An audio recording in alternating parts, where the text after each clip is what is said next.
All right, so I have an unboxing from the Santa Monica store. As you can see, it's not gonna open, so I'm gonna go ahead and open it.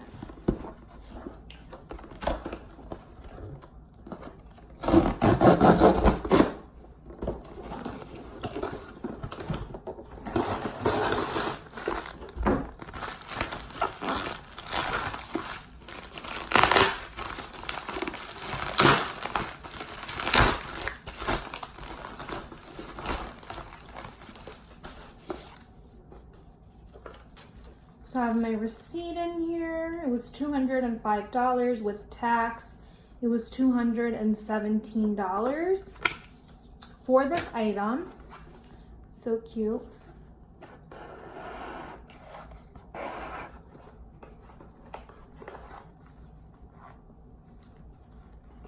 All right, you guys, this is what I got. I got the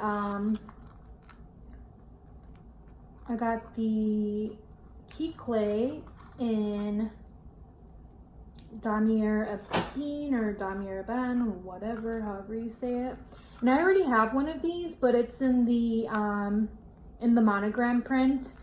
And I got that one probably like 2 years ago. I'm probably gonna do like a wear test since I have a new one to compare it to. But yeah, this is it. Just wanted to show you guys. I just wanted to unbox it for you guys. That's pretty much all. Don't mind my ratchet lights. I have to fix those today. But yeah, this is the little key clay. It's so cute. I love these. And I actually have my Alma BB in the same print. So that's why I got one of these. Because I feel like this is a nice like sized. I use them as a wallet. And it fits perfectly in there. I also have the Clemens or whatever it's called. And I don't really use that one. I feel like it's too big. But yeah, just a quick video on my new LV item. Bye.